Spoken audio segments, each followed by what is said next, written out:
Just a touch of your love is enough to knock me off of my feet. Oh, just a touch of your love, just a touch of your love.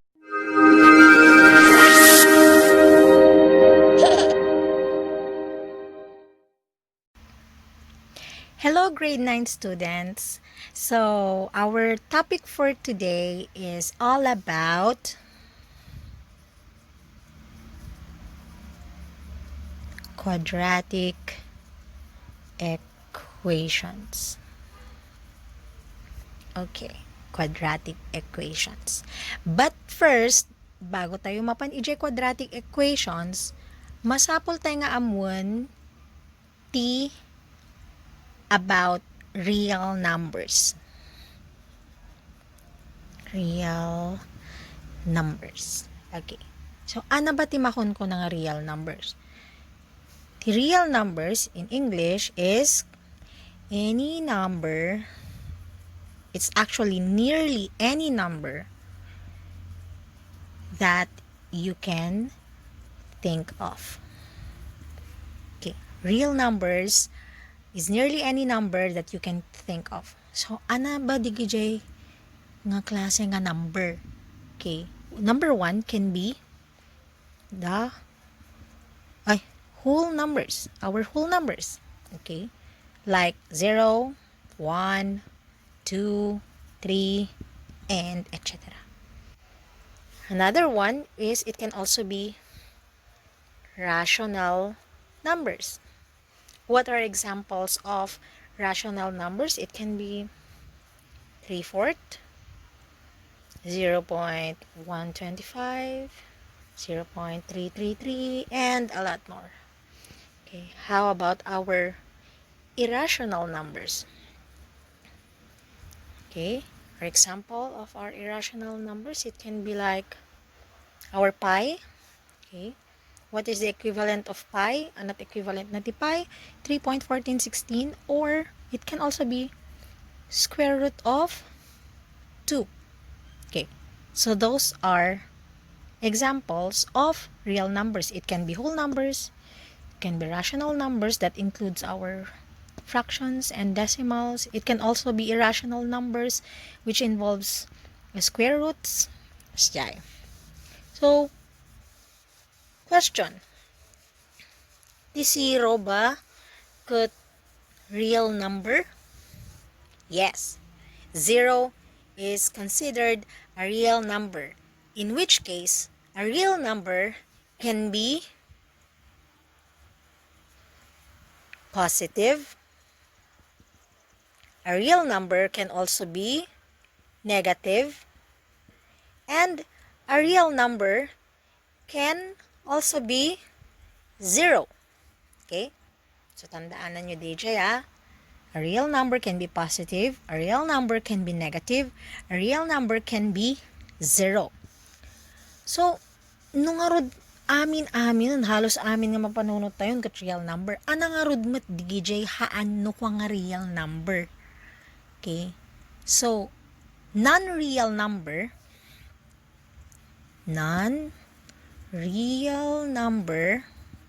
okay, any number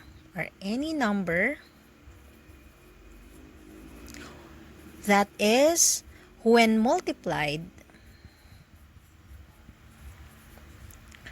by itself produces a negative number. Okay. So, a non-real number is any number when multiplied by itself produces a negative number. Kaya't na nga saon, no DJ may isa nga number, kat i-multiply mo, kidejay bagbagina, the result na kat negative. Say for example,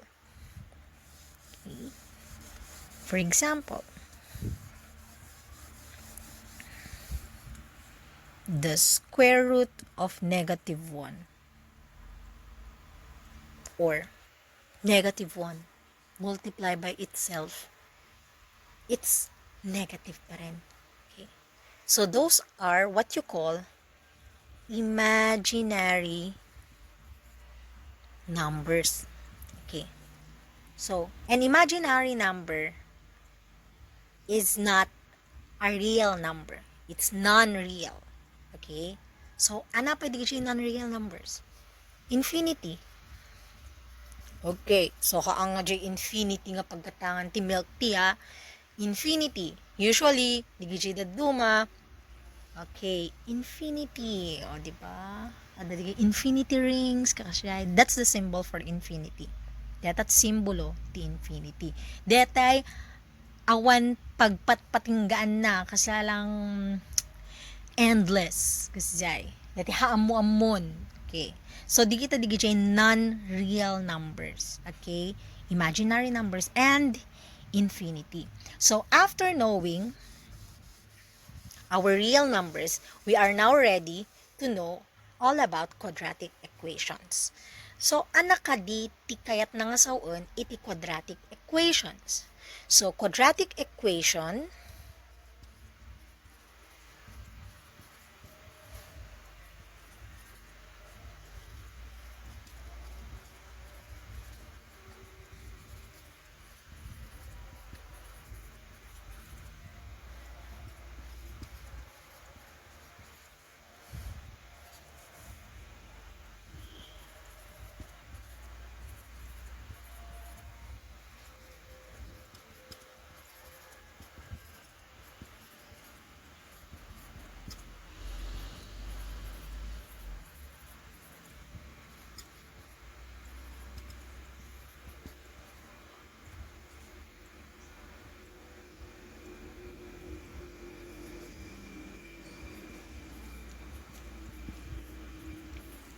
okay. Quadratic equations in one variable is a mathematical sentence of degree 2 that can be written in the following standard form: ax squared plus bx plus c is equal to 0. So, amok nga familiar kayon kadi kita x kada variables nga a, b, c kas jay. So, kunana DJ quadratic equation kano ket may nga mathematical sentence in a degree of 2 detoy naka-raise isuna ki DJ 2 nga exponent that can be written in the following standard form. Dapat DJ quadratic equation ket sursurutan na detoy nga standard form nga umun-una DJ a nga variable, di umuna nga variable, nga naka-raise iti 2, degree of 2, sarunwan iti b, x, okay, without any exponent, can c, which can be a real number, equal to 0. Na kung saan ang a, b, and c, kat real numbers, ngam ja should not be equal to 0. Digito yung kano A, B, and C kat real numbers ngam DJA masapol kat haang nga equal iti 0. Kaya't nga sa nangat nga tungom 0. So 1 and above. Okay. So, DJT quadratic equations. Dapat sursurutan na dito nga form ax squared plus bx plus c is equal to 0. Now, distinguishing quadratic equations. Kasano tayo nga ammo no DJ ba may nga mathematical sentence kat quadratic equation siya. So, a while ago kung tayo dapat surutan na DJ ax squared plus bx plus c is equal to 0. No sinurot na kano DJ kaya't nga saon quadratic equation kano isuna. Now, let's take this for an example. 2x squared plus 5x minus 3 is equal to 0. Deta kadi nga mathematical sentence kat quadratic equation, kat may isa nga quadratic equation? The answer is yes. Apay. Kasi, DJ, a variable na kat naka-raise iti second degree, GB variable na, kat x, JC variable na, kat real number. So, amin da kat real number. Ngam J first one kat naka-raise t second degree. DJ Mesa kat x laeng 1 and then 3 with equal to 0. So, this is a quadratic equation. How about this one? 3x times x minus 2 is equal to 10. Okay.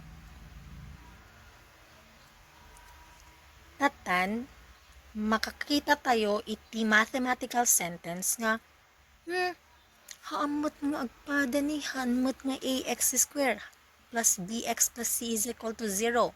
When? So, kayat na nga saun, kat sulbaran tayo deta nga mathematical sentence tap no maamuan tayo no dayjay ba kat may nga quadratic equation. So, kasanot pa may antay detoy, we have to expand the product and make one side of the equation 0. Kaya nga saun, ag-multiply tayo. Okay? So, how are we going to do that?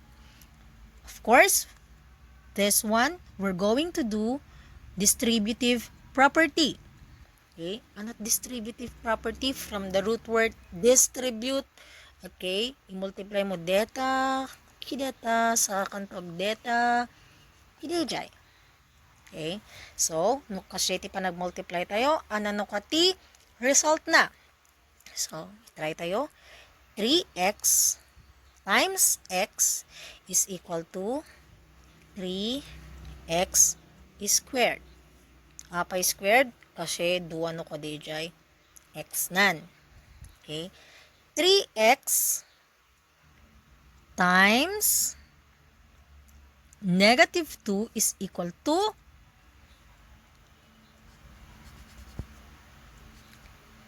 minus 6x.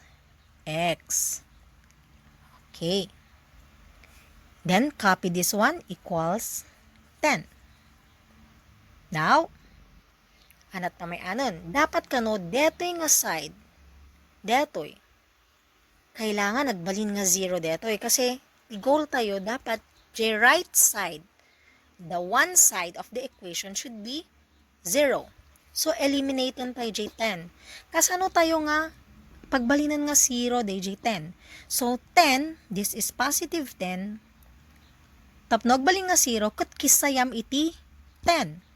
Now, no agkisay ka ito'y right side, masapol, make it a point, nga kas J-mot ti pamayam ijay left side.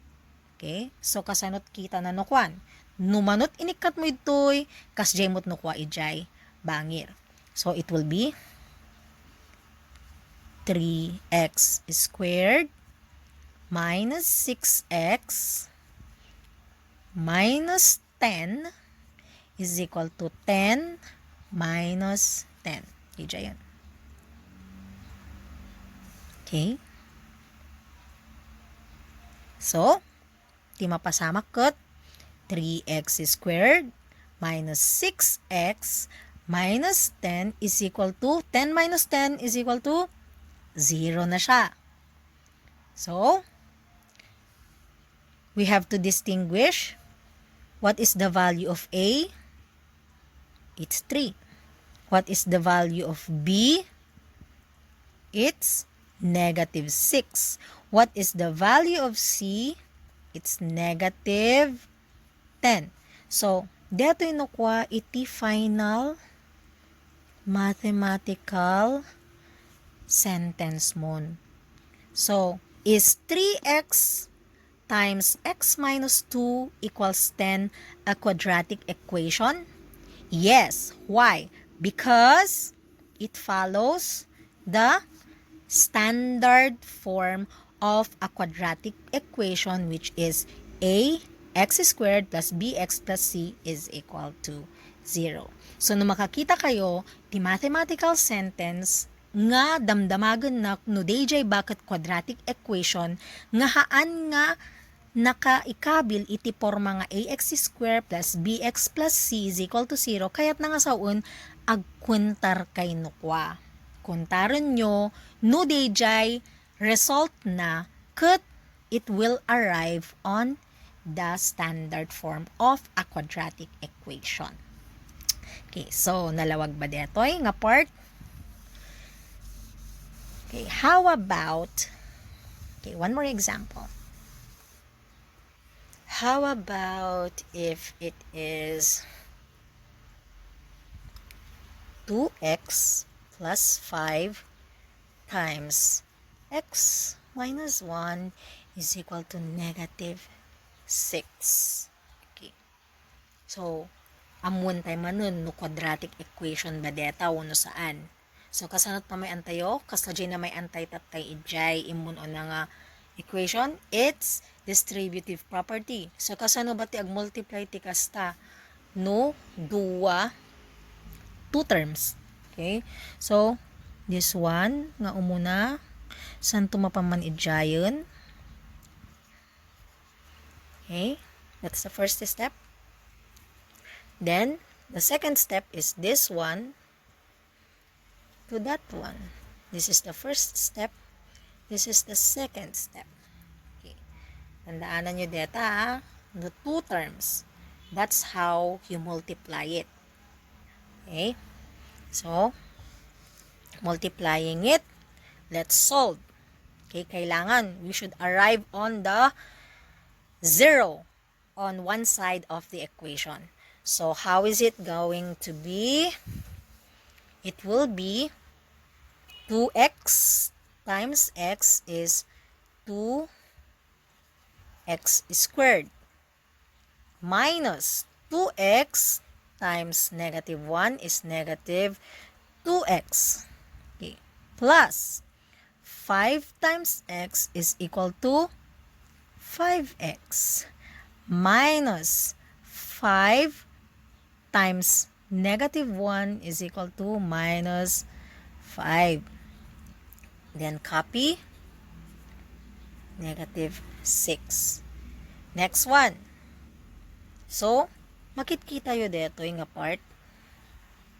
Adda duha nga agpada nga term.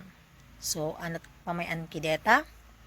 2x squared, okay, plus, baling nga positiven, apay. Kasi, negative 2x plus 5x is equal to positive 3x. Okay. Positive 3x. Then, minus 5 is equal to negative 6. So, kasla dyan na may antayo itatay. Okay, dyan na may antayo itatay is we have to eliminate this one. Kailangan nagbaling na 0 dito nga part. So, 2x squared plus 3x minus 5 plus 6 is equal to negative 6 plus 6. Okay. So, 2x squared plus 3x negative 5 plus 6 is equal to positive 1 is equal to negative 6 plus 6 will be equal to 0 already. So, your A here, what's the value of your A? It's 2. What's the value of your B? 3. What's the value of your C? Positive 1.